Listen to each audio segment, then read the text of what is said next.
Okay. So yeah, now we're going to talk about the Belfast race riots. So yeah, for those unaware, in the UK, well, in the United Kingdom, in Northern Ireland, you know, if only Ireland could retake Northern Ireland and just make it a part of Ireland, maybe they wouldn't be having all of these problems. But unfortunately, Northern Ireland is still a part of the UK. Viva la resistance, as I say. Anyway, for those unaware, there have been a huge amount of reactionary racists all going around burning down the homes of brown people and immigrants in Belfast recently. This all started when was it a Senegalese man, immigrant asylum seeker, I think, stabbed a white person in Belfast, I believe. And then obviously all of the classic racist agitators online went and did their best to stoke the flames of a race war. And it looks like they are succeeding, at least as of now. So anyway, let's start with watching this video about, the police are vowing a robust response. Like, if you watch my last segment on it, I complained about how the police of the UK seem to only care about brutalizing and beating the shit out of Palestine Action, union members and grandmas and grandpas, and they don't like to ever use that same amount of force when it comes to right-wing reactionaries who are trying to kill as many, lynch and kill as many black people as they, or brown people as they possibly can. So let's see what this robust response that the police are saying that they're going to do. Let's see if we believe them, if they're actually going to, do anything about this. And we'll see if I can, give some more information on this as we go.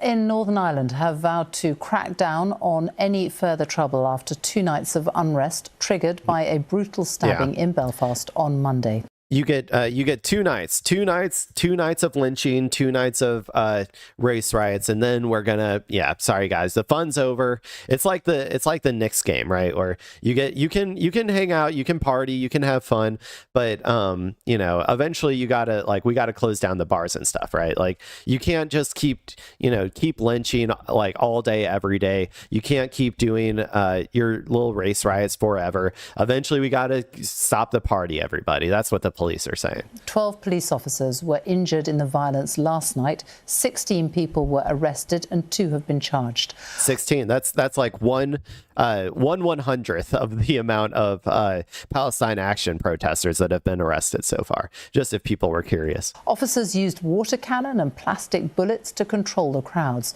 Well, Clive Murray was there as it unfolded and joins us from Belfast. Clive.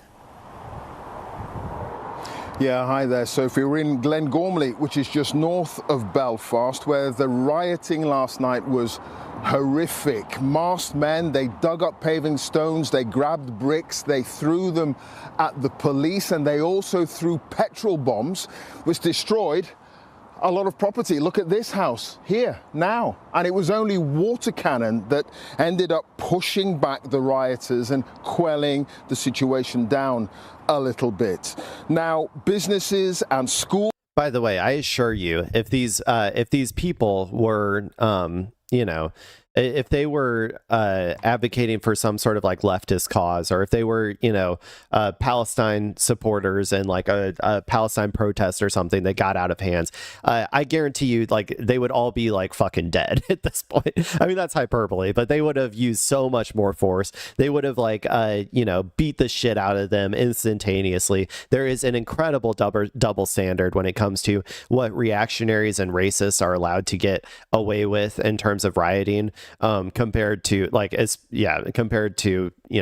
any sort of anarchist or left-wing sort of violence, or usually when it comes to left-wing violence, it's only ever property crimes or whatever. These are obviously intended to kill the people. Like these are like, this is like attempted murder of brown people, right? It's like it's a like hate crime essentially. It's organized, you know, hundreds of people organized doing hate crimes and terrorism across the region. They had to close early today. Bus services ended at around 5:30 this afternoon, and train services stopped at around 8 o'clock, all in anticipation of more violence tonight. But thankfully, it seems things are pretty quiet so far. Here's Sarah Gervin. Another night of violence on the streets of Northern Ireland, this time north of Belfast. Residents could only watch on as masked men, riot police and water cannon raced past their homes. The fuck is this, dude? This is straight up old school race riots. Like, let me pull up some pictures real quick. Race riots America pictures.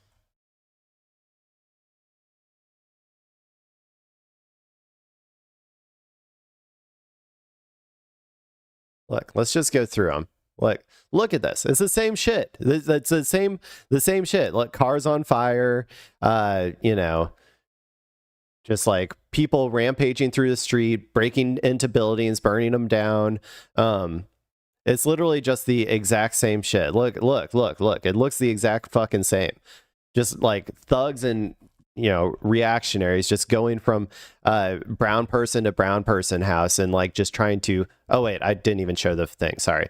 I thought I pulled it onto my tabs, but it didn't actually attach. But like, look at this. It's all the exact same thing. Like, you got cars on fire, you got buildings on fire, you got people just running amok in the street, just trying to maraud from like house to house looking for brown people to try to kill. Like, it is no different. We are the exact same. We are fucking monkeys, man. Everybody, like, the current society is no different than the past. The people of the current society are no different than the past. And it's why I always like, I like to like also talk about things like historical injustices that we think are like things of the past, right? For instance, things like slavery or whatever, right? There's a lot of people who just kind of assume that like slavery can't come back because we as a society have moved past it. I assure you it can, and actively is, okay? It's not going to look the same, but it is going to functionally be the same.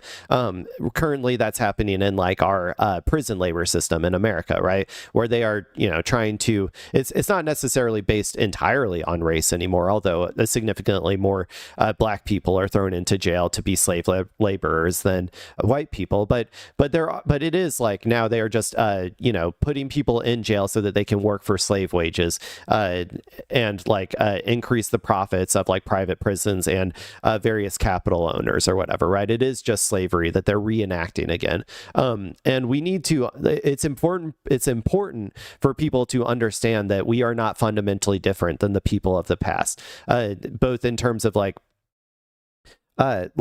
the things that can, like the systems of oppression are like, if they're not something that you can just assume are going to be relegated to the past. You need to actively go out there and fight them and fight these things from coming back.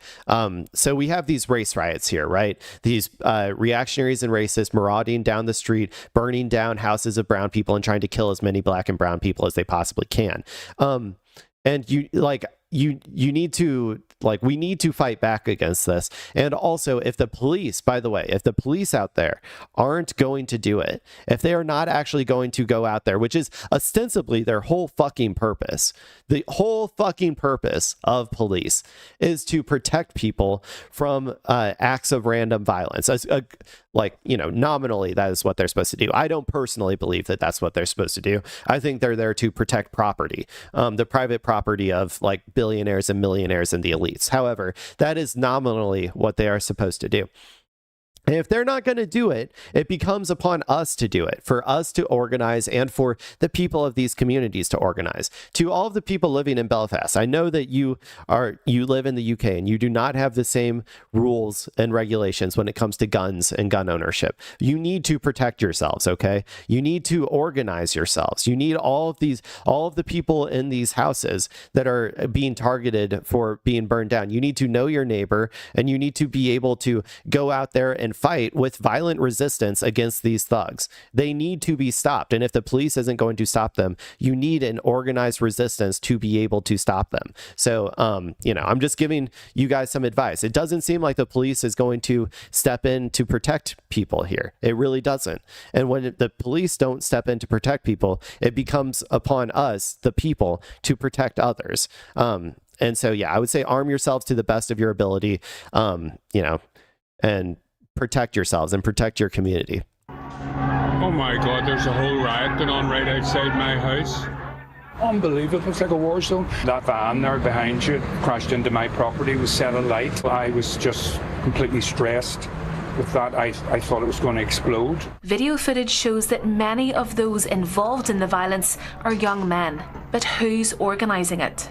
What we have seen is significant coordination from online social media activity, some from people within Northern Ireland and some from outside of Northern Ireland, outside the island of Ireland, generating that activity.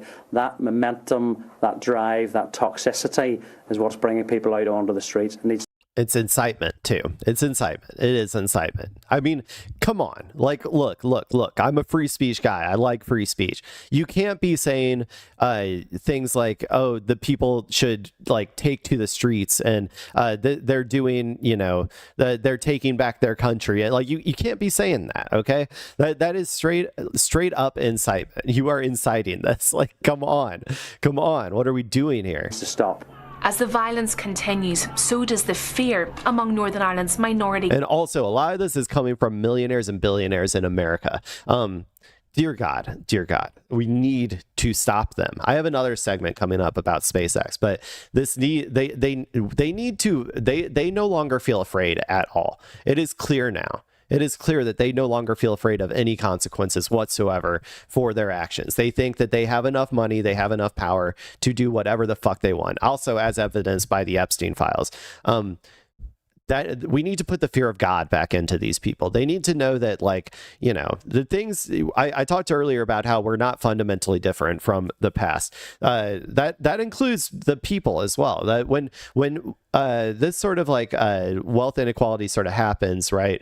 And these people are allowed to just get away with impunity of stoking racist agitation and stuff. There will be a time where it becomes too much for the average person, and they will rise up and hopefully seize all of that wealth and power from them, and hopefully make them face justice in some way too. Communities evacuated so many families from their homes and secured safe accommodations for them.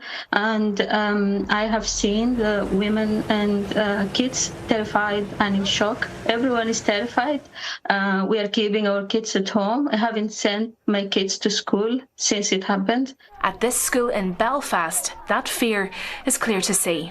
Looking at our registration numbers for today alone, we've just under half of our school population not in school today. And looking at who those children are, they are predominantly children from newcomer families. So we have had a number of phone calls from parents saying that they're just too scared to leave the house. Police have promised a robust response to any further unrest with water cannons. I'm going to just read something real quick from this about the Chicago race riot of 1919, so that people can be aware, right? People can be aware of the similarities and, what's going on here. The Chicago race riot of 1919 was a violent racial conflict between white Americans and black Americans that began on the south side of Chicago, Illinois on July 27th and ended August 3rd, 1919. During the riot, 38 people died. Obviously, this is different in scale, right? I don't know if anybody actually died from this. But yeah, over the week, injuries attributed to the episodic confrontation stood 537, 2/3 black and 1/3 white, and between 1,000 and 2,000 residents. Due to its sustained violence and widespread economic impact, is considered the worst of the scores of riots and civil disturbances across the United States during the Red Summer of 1919. So named because of its racial and labor violence. It was also one of the worst riots in the history of Illinois. In early 1919, the socio-political atmosphere of Chicago, this is what I want people to listen to so that they can try to make some comparisons here. In early 1919, the socio-political atmosphere of Chicago around its rapidly growing black community was one of ethnic tension caused by long-standing racism, competition among new groups, an economic slump, and the social changes engendered by World War I. Now, they don't have a war to blame this on right now. Britain does, but this sounds very familiar to the current state of Britain, right? Obviously, there's longstanding racism in Britain. There's a growing immigrant community that is scaring, that race, those racists. There's increased competition as goods and services that used to be publicly offered are being taken and are being privatized. They did Brexit, so I think there's some economic implications. And then, like I said, they don't have a war to blame that on, but. With the Great Migration, thousands of African Americans from the American South had settled next to neighborhoods of European immigrants on Chicago's South Side, near jobs in the stockyards, meatpacking plants, and industry. Meanwhile, the long-established Irish fiercely defended their neighborhoods and political power against all newcomers. That's another. This is one of those things where this is like distinctly, American about this particular time period in American history. Let's see. Post-World War I racism and social tensions built up. Overcrowding and increased African-American resistance against racism, especially by war veterans, contributed to the racial tension, as did white ethnic gangs unrestrained by police. What am I talking about right now when it comes to the police in Europe? Anyway, let's read this next sentence too and see if there's any other similarities. The turmoil came to a boiling point during a summer heat wave with the murder of the 17-year-old Eugene Williams, an African-American teenager who inadvertently had drifted while swimming. Okay, well, actually, this one's a little bit different. I take it back. I thought I just read this part. I thought it started by the killing of a white person, or by the death of a white person, but I did not realize it was the actual death of an African American. So, okay, that one's a little bit different. Never mind. When the raft drifted, let's see, a group of African American youths were diving from a 14-foot by 9. When the raft drifted into the unofficial white beach area, one white beachgoer was indignant. He began hurling rocks at the young man, striking Williams and causing the teen to drown. So, okay, this is a little bit inverted then from the current situation.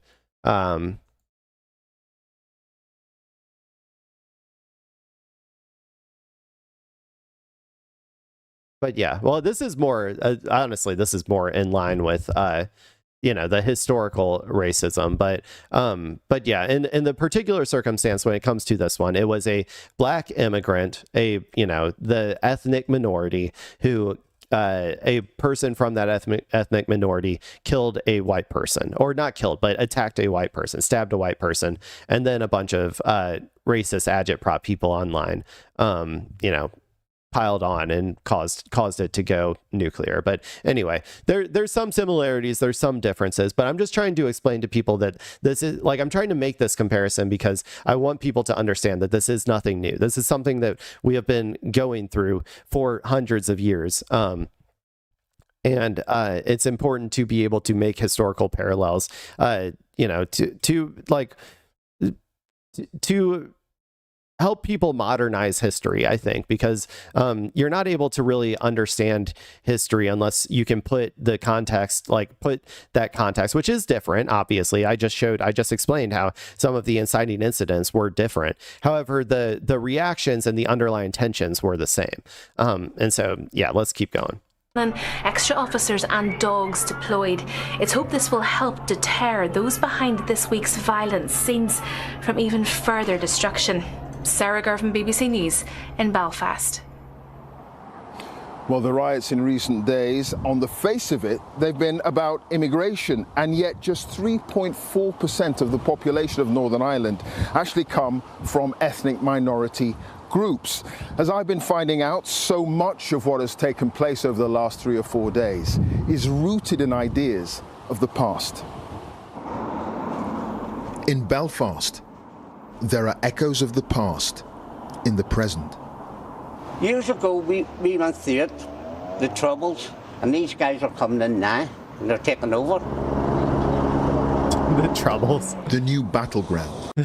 Wait, from Northern Ireland's perspective, they were the bad guys, right, during the Troubles. Am I wrong? I mean, I don't know my Irish history 100% about the conflict between Ireland and the UK, or like, you know, the nationalist movement for an independent Ireland. But I'm pretty sure the UK were the ones who were, you know, trying to like starve and kill as many Irish civilians as possible. But I don't know. I'd have to go back and read over that a little bit more.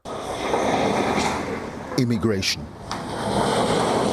It's frightening. I really do think it's frightening, especially knowing that there's people in their homes frightened and afraid to come out because of the colour maybe of their skin.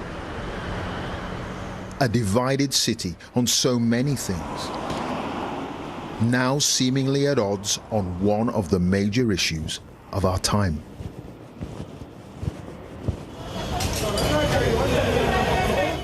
There is a hard truth about the violence of recent days here.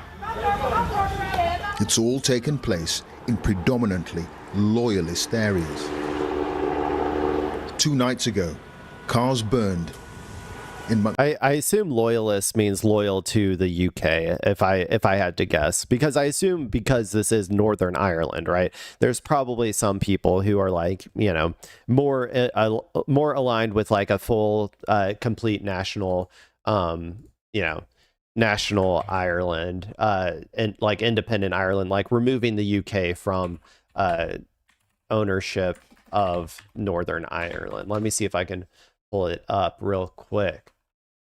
Ireland. Oh, but I can't move it. I'd have to switch my browser content. Never mind. You know, maybe I can actually just Ireland picture, or Northern Ireland. Okay, this will do. Yeah, so you see this is like Northern Ireland. It's a relatively small portion of the full country of Ireland, but I'm sure that there are plenty of people within Northern Ireland who would want to become a part of just Ireland proper. So when they say loyalists, I'm assuming they mean people who are loyal to like the UK and want to continue being a part of the UK, which would make sense. The monarchists and stuff historically were aligned with reactionary right-wing forces. Master Street. Apparently, it's a couple of Roma families that live in these properties that were attacked. And the guy next door... Also, this is all intentional too. The stoking of these like ethnic tensions, right? This is all intentionally being done by the elite, by the billionaires, by the pedo billionaires. Oh, and actually now I got to say it, the pedo trillionaires too, like Elon Musk, because now we've allowed a trillionaire to exist in the world. And what do you know? The people at the top, the elites, are consistently stoking racist tensions to try to get people to attack each other, as opposed to fight against them. This isn't anything new. This is something that has gone on forever. Was eating his dinner. He heard an almighty explosion, and it was a vehicle on that side of the street that was being set on fire. He rushed out, and everything was in flames. God knows when the families will be able to return to this area, if they ever do. It's just maddening. This is Loyalist East Belfast. This man wouldn't tell me his name. Were you worried here in your own home? No, because I know it wasn't for us. It's for what's going on in this country. And I don't blame the things, I blame the government. But it was right on your doorstep. I know it was. You don't blame the people who were doing that, setting fires to houses and things? No. Don't blame them at all? Years ago, we went through it, the Troubles. Racism is a hell of a drug, by the way. Racism is a hell of a drug. Yeah, it's crazy to me how much people are willing to like suffer, like physically, like mentally, just put themselves through suffering just so that they can continue to like try to hold on to an idea of like racial superiority or whatever. It is, they will literally like allow you to like, I don't know, like punch them in the face. They will allow the pedo billionaires to punch them in the face and fuck their wife, and they will be like, oh, thank you, sir, thank you. I do hate the migrants. You're right, I do hate them. Please keep taking everything from me, please. We went through it. I'm 68, coming 69. We went through it all. So with that, and these guys are coming in now, and they're taking over. Sorry, I missed that part about the terror. I wanted to, or the terrorists. So I wanted to. Years ago, we went through it, the troubles. Or the troubles, sorry. We went through it. I'm 68, coming 69. We went through it all. So with that, and these guys are coming in now, and they're taking over. East Belfast has become a name associated with violence. This is a community that during decades of violence between loyalists and Republicans fought for its identity. The Irish Republican Army was the liberation army of Ireland proper. It's a poor area, and competition for housing and jobs is fierce. Mass migration is now the perceived threat. In the shadow of Stormont, well, they're gathering just up the hill there, where a peaceful protest was planned, one loyalist activist denies this is all about bigotry. A couple of nights ago, this is how it started. Wasn't some of what we saw just down to pure racism? Some of those people on the streets, they just don't like brown people, black people, whatever. Obviously. No, I don't think so, and I would reject. You don't have to take these guys' words seriously. If they're a part of this, their words mean literally nothing. You can wipe your ass with that it. Characterization of it, because these issues are more about the social conduct and behaviour of foreign ideologies which come here with social values and practices. That doesn't feel like your community. That's racism. That's straight up fucking racism. It's literally, you just described racism. Like, what? I don't think they're racist. They're just coming over here with their foreign ideas and customs and looks, and like they're just taking over. We just don't like that. It's not racist. It's like, what are you talking about? You literally just perfectly described racism. Real quick, I want to read this this article because this is kind of relevant to this discussion here. About Belfast, because I talk a lot about America because that's what I know more than Northern Ireland or the UK, because I live in America, obviously. And in America, I know that immigrants commit crimes at a far lesser rate than national or natural born citizens. It's a pretty incredible statistic. Let's see, immigrant crime versus natural born citizen, America. I assume it'll give me the America.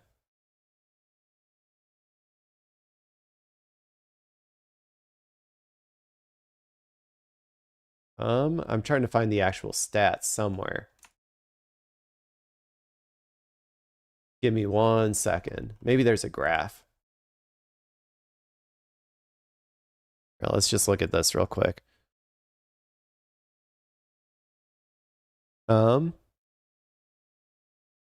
So we got a lot of studies from Texas, I guess. What's this one?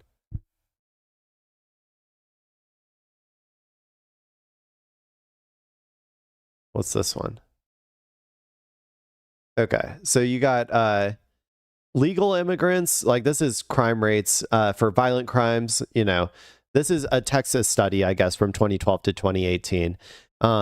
Where you have legal immigrants in red, you got U.S. born citizens in blue, and you got undocumented immigrants in yellow. And you can see there's just a clear correlation here between being an immigrant or being a undocumented immigrant in particular, and not and doing less crime. So that's in America. Those are the the stuff that I know. However, this article this is from 2025 by The Guardian, asking about asylum seekers in particular, which I believe this is what what this this man who stabbed this guy was. So let's go ahead and read it and see if there's any information about the statistical how much crime or whatever immigrants do compared to non-immigrants in the UK. This is called "Are Asylum Seekers Really More Likely to Commit Violent Crime in the UK?" As claims spread suggesting men from certain backgrounds have a propensity to commit certain crimes, here's why the statistics fail to provide the full picture. It is a familiar pattern in news coverage of recent months. A horrific, often sexual crime is committed by an asylum seeker or foreign national, or a stabbing. A flurry of headlines and commentary follows suggesting that men from the country, ethnic group, or religion in question have a propensity to commit these types of offense.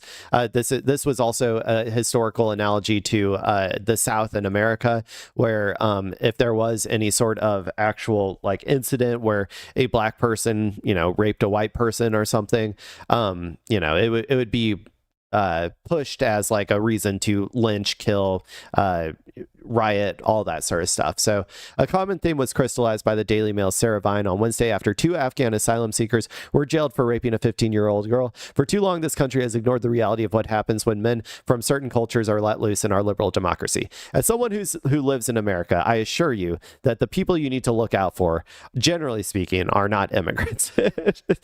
Straight white men, especially people in power, particularly those who are associated with a man named Jeffrey Epstein, are generally speaking the ones you need to look out for when it comes to this. But obviously, anybody who is relatively conservative coded tends to have a problem, it feels like, with when it comes to issues with underage people.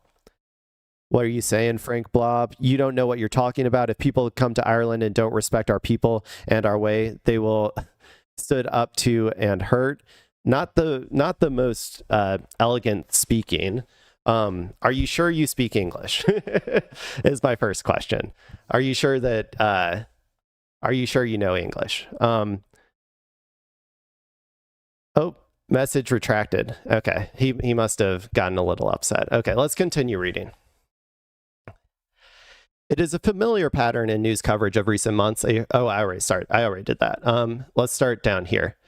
Increasingly, politicians express outrage too, not just at the offense itself, but at the immigration status of the perpetrator. They repeat pledges to make it harder for people to enter the country illegally.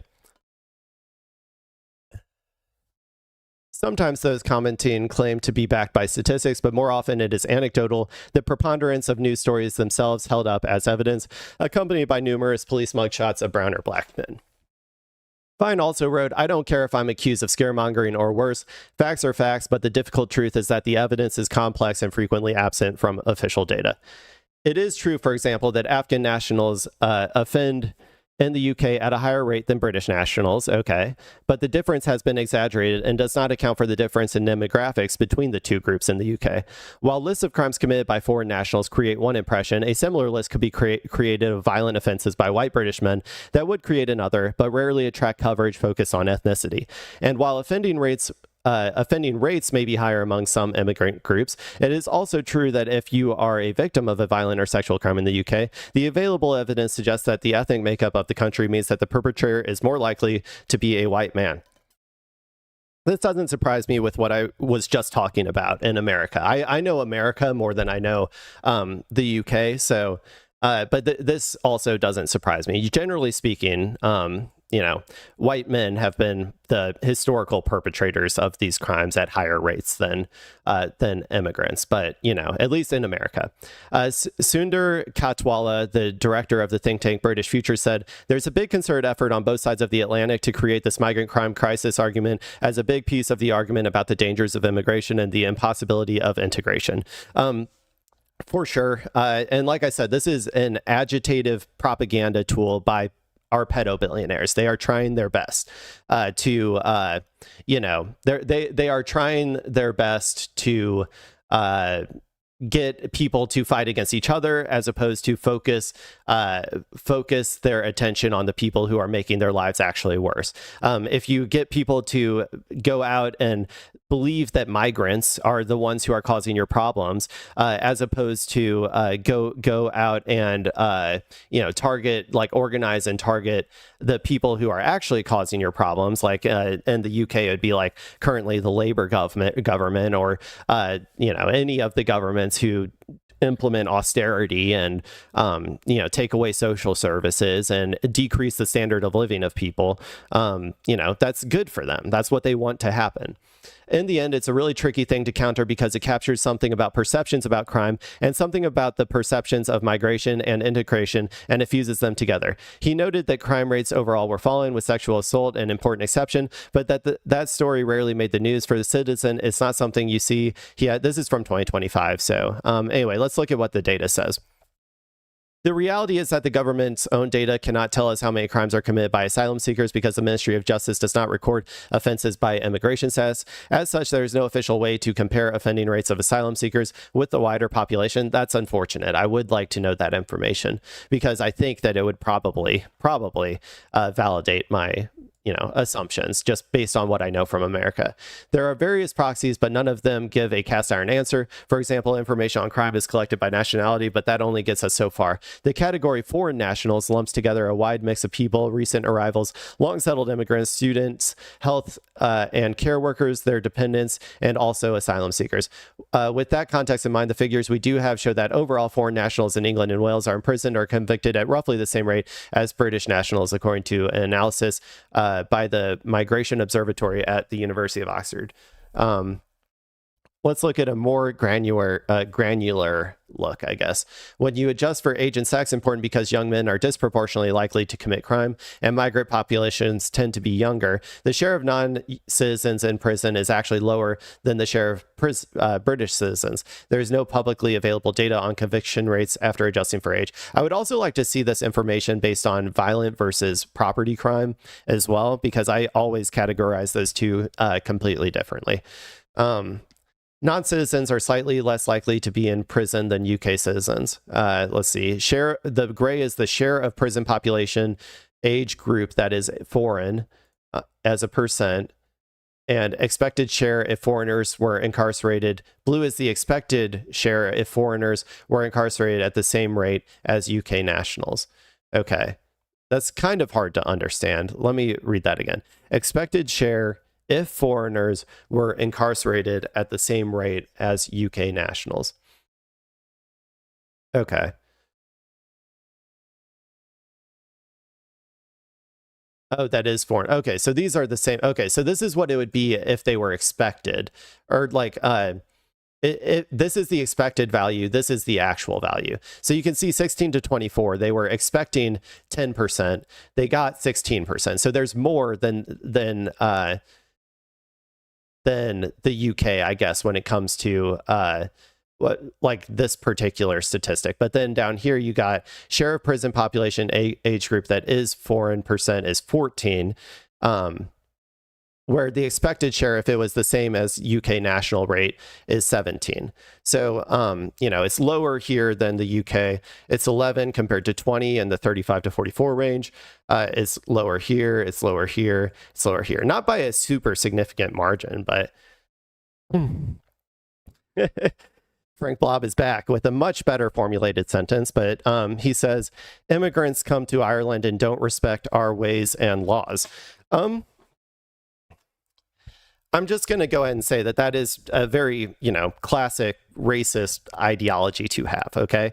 Now, I don't disagree that people should, people can integrate, but I think that we should really, in my opinion, celebrate our differences. And the main question I have for you, Frank Blob, is, do you think it is, do you think that, say, kicking out all of these immigrants or whatever is going to actually improve your material conditions?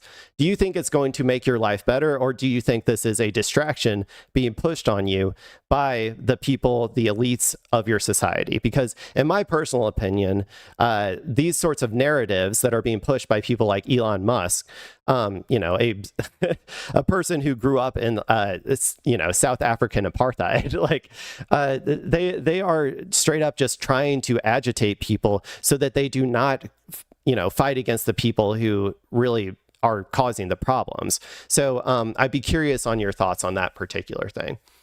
Anyway, Ben Brendel, and feel free to take your time on responding, by the way.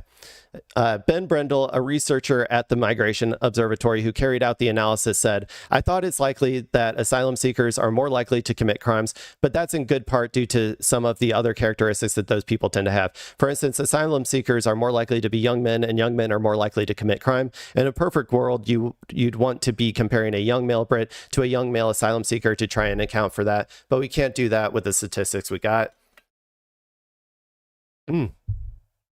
Okay. Well,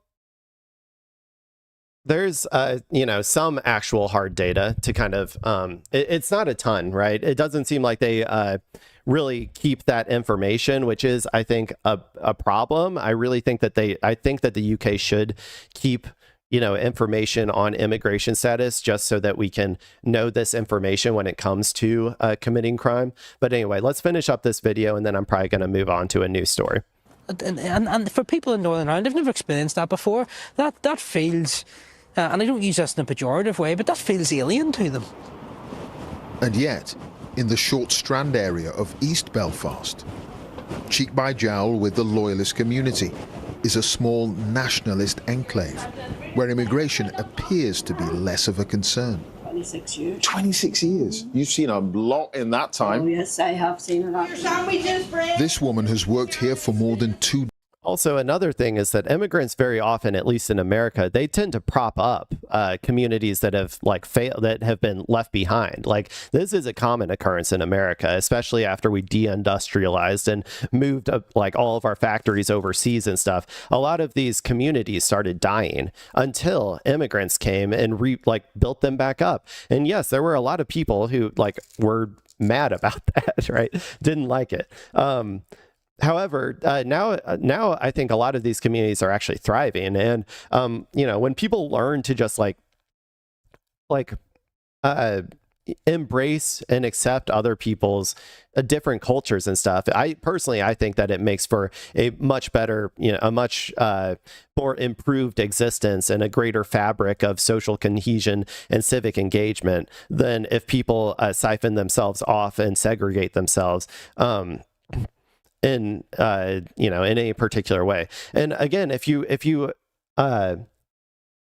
like, I think that if people's material conditions were getting better, this sort of stuff wouldn't work that much. Like it wouldn't, like people wouldn't be as scared of immigrants coming in and you know, changing their demographic makeup or whatever, if people were feeling materially secure, which is why we need to actually fix these underlying systems to actually, you know, to move past this era of, you know, like honestly, just like unabashed, like anti or like white nativist mentality. Decades. She didn't want to give me her name. Echoes of 69. Yes, that's because in 1869, Protestants burnt the Catholics out of Bombay Street. Yeah. And left them homeless. So the same thing is happening now today with the immigrant families. Good morning, how are you? How's things? You know? One shopper asked me how I felt about visiting loyalist areas. You asked me about how I was. Yeah. Because if you don't mind me asking, because you're a person of colour, so I was just wondering, how do you feel? Do you feel safe? I do, actually. Well, you're a news reporter for the BBC. They're probably not gonna let them like lynch you or whatever. Usually they, you know, if you're a part of the elite club, then you're, you know, you're usually pretty safe. But okay.